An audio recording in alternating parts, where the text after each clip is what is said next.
The front end of it is still on the concrete, but we have room to work on it. Because tonight on the Sky program, we are working on the 150 for Addie and Matt Mansell. We have to finish taking parts off of it so they can put their 150 back together. And I'm not doing it. I'm gonna let the kids do it, and I'm gonna guide them along their way. So this ought to be interesting. I don't believe any of them know what a drill is, and tonight they're gonna have a chance to use one.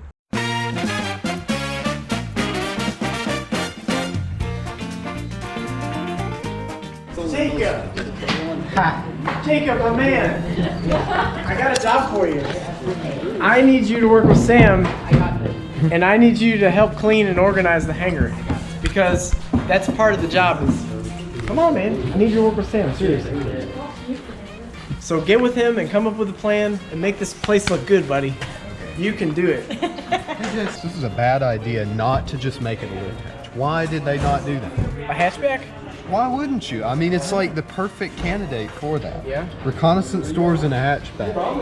And then we are going to de-rivet right here on this line all the way around. And I have rivet removal tool and a punch that's sized for the rivets.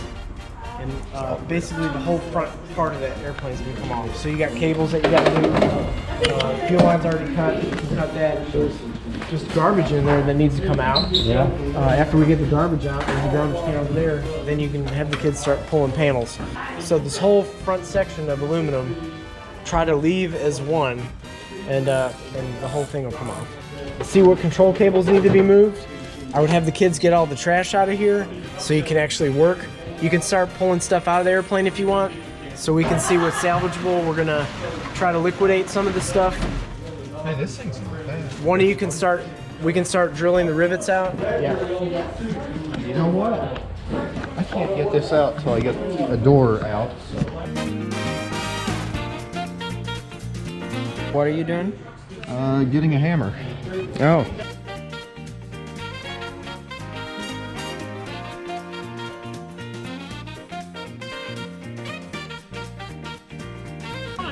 There's a punch. I'm gonna make.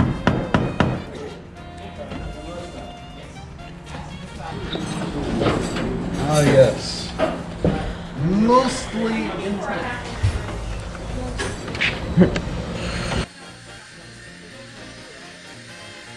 What we're gonna do is he's drilled the hole smaller than the hole in the sheet metal to weaken the rivet, and then we're gonna use a punch to get the rivet head off.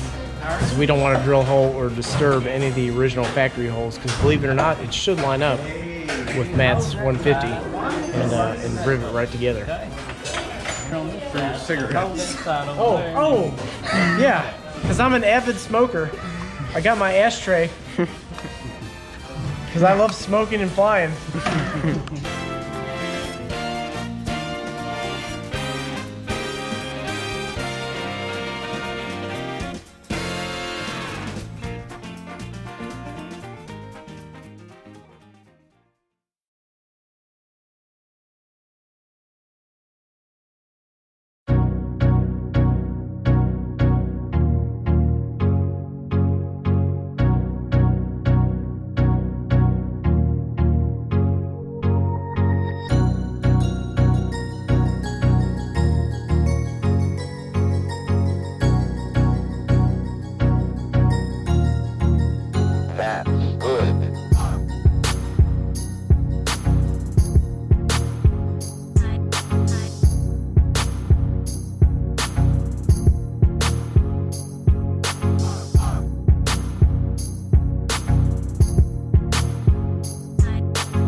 this. Sorry.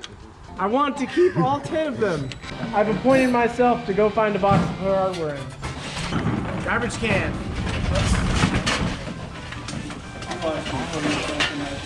Oh. This thing is held together by duct tape. Look, what's in here? It's stuff. All right, salvaging.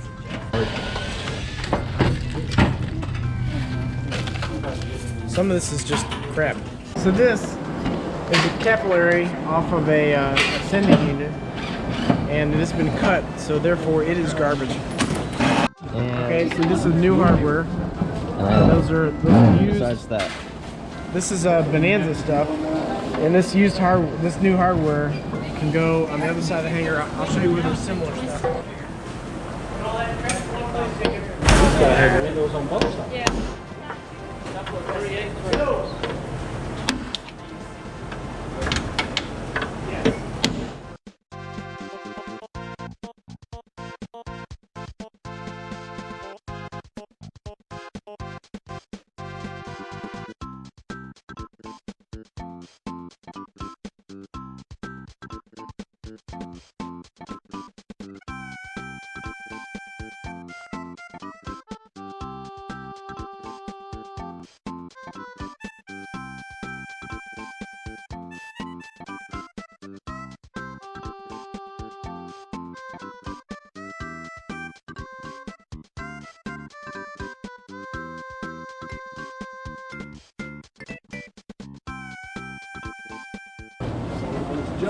Can't believe somebody had the door still a great light.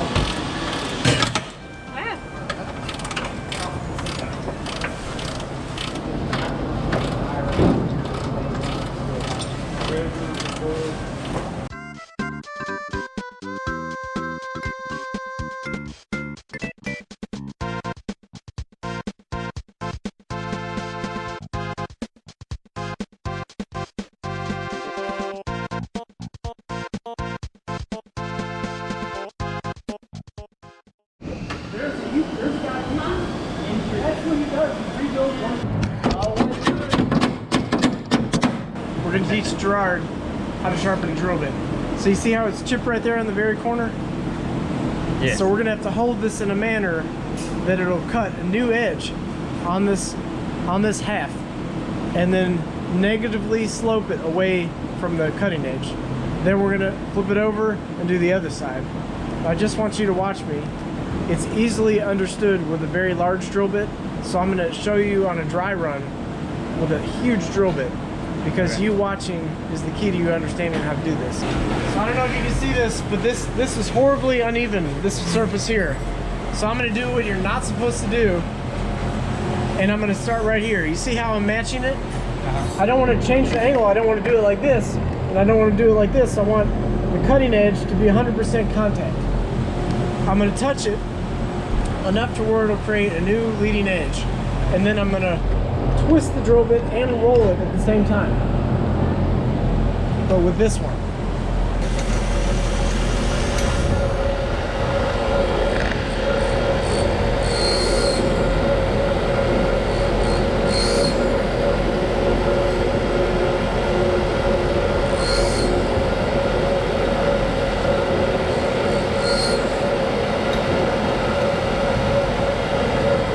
So now I'm looking at the corner of the leading edge, and I'm looking at what's behind it, and I'm spinning it, visually checking to see if I got enough material removed from behind the leading edge, and it looks like this is good. So I believe that this will probably cut a lot better than it did before.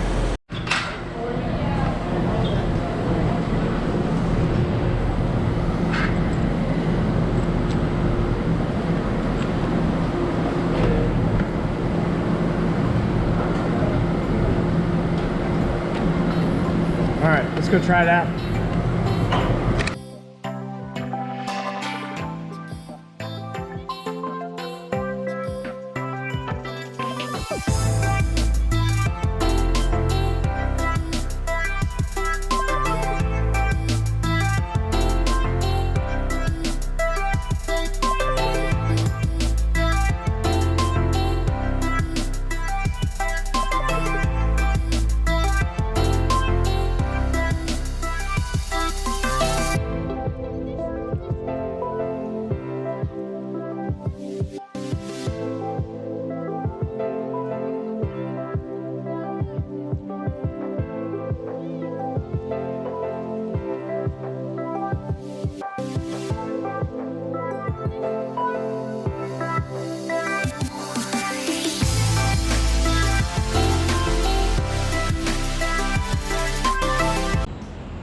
So I want you to meet somebody. Her name is Sarah, and she is the best. She is the surviving sole female in the youth program. Yeah. And she made it, and we're welcoming some more female applicants. So if you happen to be watching this in the East Tennessee area and you're interested in learning about aviation, look us up, www.youthavpro. And Sarah, why don't you tell us a little bit about how you got started with us here at the youth program? So I had wanted to learn how to fly in the beginning, and so I went to the EAA meetings in our chapter here, and I ended up meeting Jesse, and he was just starting the program, and just the idea, and we were like, oh, that sounds so awesome. And so through that, I was like, yeah, I definitely want to be a part of that. I mean, at the time, we didn't know how long it was going to last, but so far, we're almost 2 years right now, and I'm still here. 2 years. This is our 60th work session tonight, and we look forward to having the plane airborne by the time she's ready to solo, and some of the other kids in the program are ready to solo. So we're working towards it. She's been a big help.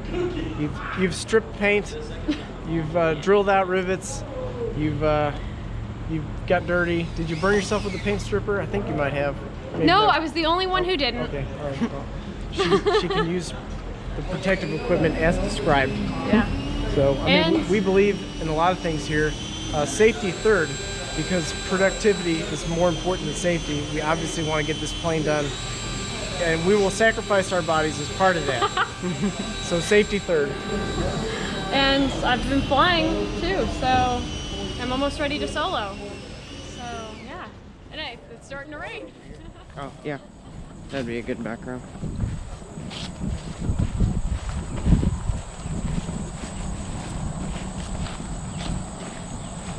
So a lot of these kids in the program, they've never really had any practical work experience. Troubleshooting, using tools, self-evaluation. After you use the tool, have you accomplished the task at hand?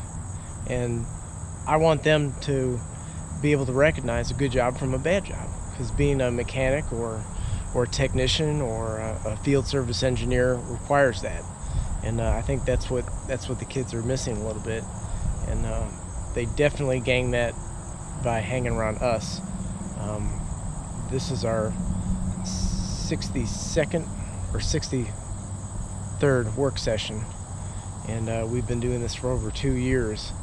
And the way we get paid as volunteers is we see that level of maturity in the youth. When they look at it and they think to themselves and they say out loud, I don't think that looks good. You know, they're able to pick apart their own work before we have to say, hey, that doesn't look good, you need to redo it. And that's really at the core of what we do, is we develop their mind to the point where they can help other people by solving their problems and working on their airplanes and working on their house or working on their business or office. A lot of these kids are going to go far. They're going to only go as far as the goals that they set for themselves, and we want them to achieve everything that they set out to. A lot of the kids have been here since the beginning, and when we started, they seen my vision, and it has slowly became their vision too, and that's why they're sticking around. They want to see the plane in the air, and they want to get to fly something that they had a part in putting back in the air. It's unfortunate that these planes get overlooked, but what's even more unfortunate is all the youth that don't get to participate in the program, and they miss out on the practical experience. You know, when you put one of our youth up against many other youth in the college application process, and you present to the college, hey, I participated in this program and I became a pilot or an A&P mechanic, or you know, this is my level of experience. Apples against apples, they're going to have an advantage over a lot of kids. That's valuable. In talking to a lot of manufacturers, a lot of leaders in the industry, not in aviation only, but in a lot of different fields, they can't find kids that have the desire or know-how to do the things that they're looking to have done. So that's an attribute of the program.